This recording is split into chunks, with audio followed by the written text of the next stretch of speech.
Queridos irmãos e irmãs, vamos entrar na liturgia do 18º domingo do tempo comum. E a primeira leitura, através do profeta Isaías, vai convidar o povo a beber e a comer sem nenhuma paga. Aí vem imediatamente o questionamento diante da nossa realidade atual. Como comer, como beber num mundo capitalista sem dinheiro? É preciso entendermos a profundidade desse anúncio do profeta Isaías, porque a dimensão que ele coloca é uma dimensão espiritual. Mesmo porque nós temos necessidade de saciarmos a fome física e a fome espiritual. Nós temos necessidade de curar as nossas dores físicas e as nossas dores espirituais. Nós temos necessidade de viver uma vida física no corpo e uma vida espiritual. Por isso, é importante nós meditarmos no que quer dizer a palavra de Deus dentro destas duas dimensões do ser humano, da pessoa humana. A dimensão física no corpo, na carne, e a dimensão espiritual na alma, na comunhão com Deus. Por isso, nós ouvimos que Jesus, ele veio e providenciou o alimento material para as pessoas que passavam fome, como ouvimos no Evangelho de hoje. Mas também Jesus veio e providenciou o alimento espiritual. Esse alimento espiritual providenciado por Jesus é o seu próprio corpo, que se multiplicou no momento que, no ato de amor, ele dar a sua vida pela humanidade. E de fato, tudo aquilo que nós fazemos com amor se multiplica. E nessa multiplicação da doação da vida em favor do irmão, Deus não deixará faltar o alimento para aqueles que precisam se alimentar do alimento espiritual. Diante desta realidade, todas as vezes que nós participamos da Eucaristia, da Santa Missa, ali se multiplica tanto o pão da palavra como o pão da Eucaristia. E esse pão não tem dinheiro que pague. Este alimento não tem riqueza que pode comprá-los. E diante desta realidade, precisamos entender aquilo que nos diz o profeta Isaías: venha receber sem nenhuma paga. Diante dessa proposta de Deus, não somente o comer, mas também o beber. É o convite do profeta Isaías para todos aqueles que querem encontrar em Deus uma vida nova. E aí nós vivemos esta realidade quando João Batista, que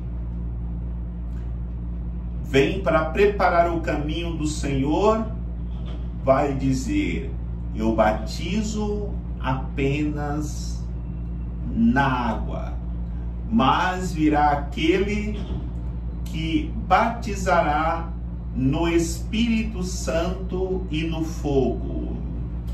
A água, de fato, caía sobre a cabeça daqueles que procuravam João Batista para poderem buscar uma vida nova.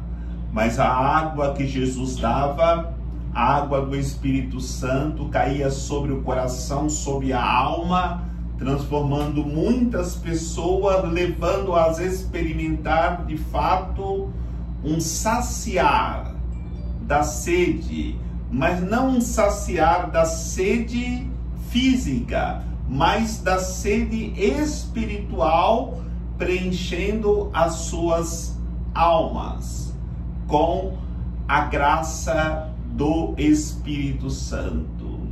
Isso se torna muito claro no diálogo de Jesus com aquela mulher samaritana. A mulher estava sedenta da água física, e quando ela foi ao poço, encontrou Jesus e saiu saciada com a água que mata a sede da alma, todas as vezes que nós nos encontramos com a pessoa de Jesus Cristo. A segunda leitura fala que nada poderá nos afastar do amor de Cristo. Esta também é uma realidade que atinge a dimensão física e a dimensão espiritual. Nós corremos muitos perigos. Nós passamos por perseguições. Nós temos muitas vezes ameaças, e as ameaças geram em nós medo. Aí o apóstolo pergunta: quem nos separará do amor de Cristo? A perseguição, a angústia, a espada, o medo? Nada poderá nos afastar do amor de Cristo, quando nós, muito mais do que o medo de perdermos a nossa vida física na carne, aprendemos a cuidar da nossa vida espiritual. Porque o nosso combate espiritual é um combate constante, onde estamos sempre sendo encurralados pelo inimigo. O inimigo está sempre à espreita, esperando uma escorregada de um cristão para ele colocar medo, para ele colocar angústia, para ele colocar insegurança. Mas aquilo que diz o apóstolo São Paulo hoje na segunda leitura cabe muito bem para preencher o nosso coração. Nada poderá nos afastar do amor de Cristo se nós vivermos a fidelidade. E a fidelidade acontece quando nós temos como armas para combater a espada que vem contra nós a palavra de Deus, que é a nossa espada, a fé, que é nosso escudo, o amor, que é a nossa maior proteção. Contra essas armas, nenhuma perseguição poderá nos derrotar, porque a nossa força, ela vem da graça de Deus. E o Evangelho continua nos direcionando para esta dimensão. Somos pobres, não temos como saciar a fome de tantas pessoas que passam necessidade no mundo. Mas é importante nós entendermos, diante da nossa debilidade, Deus nos capacita a fazer obras grandiosas, diante do desespero do coração dos discípulos, Jesus diz para eles: dai vós mesmos o que eles precisam para se alimentar. Como? Com 5 pães e 2 peixes, como poderia alimentar? Vai dizer que eram 5.000 homens, sem contar as crianças e as mulheres. No entanto, Deus capacita a cada discípulo fiel multiplicar aquilo que é necessário para saciar a fome do povo. E é interessante esse paradoxo, porque da mesma forma que Deus pede para os discípulos matar a fome daqueles que passam necessidade, Ele pede para que os discípulos coloquem fome de Deus no coração daqueles que têm o coração insensível à necessidade do irmão. Da mesma forma que Deus pede para tirar a dor daquele pobre, daquele desprezado, daquele excluído, Deus pede para que os discípulos preguem a sua palavra, para que coloque dor na consciência, na alma, daqueles que podem fazer alguma coisa e nada fazem. Da mesma forma que Jesus pede para que os seus discípulos dê vida àqueles que já perderam o alento para com a vida, que já perderam o sentido da vida, Ele pede para que os discípulos ajudem aqueles que estão buscando nesta vida viver uma vida de prazeres, uma vida de egoísmo, para que eles morram para o mundo e renasçam para uma vida nova em Cristo.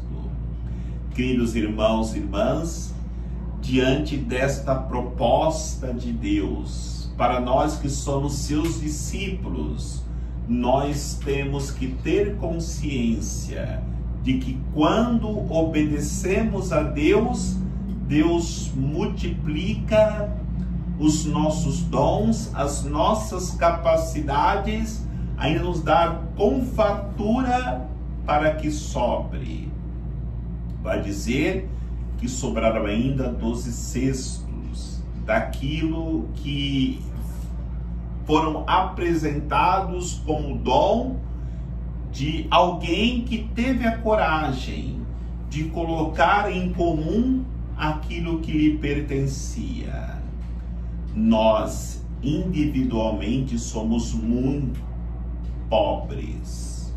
No entanto, se aprendermos a colocar o pouco que nós temos, seja material, seja espiritualmente, com os nossos dons, à disposição da comunidade, Deus poderá multiplicar e, com toda certeza, todos se alimentarão e ainda sobrará em abundância. Porque o nosso Deus é um Deus de abundância, e no momento que Ele vê um dos seus filhos ou precisando do pão material, ou precisando do pão espiritual, seja um ou seja outro, Ele providenciará.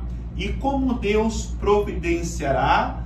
Providenciará através de cada um de nós que nos denominamos cristãos e ainda nos denominamos discípulos de Cristo. E o discípulo de Cristo, ele não pode ficar insensível ao sofrimento do mundo, porque nesse sofrimento ele pode agir concretamente através de uma ajuda material ou espiritualmente, com a oração, com a palavra de conforto, com uma penitência em prol dos sofredores.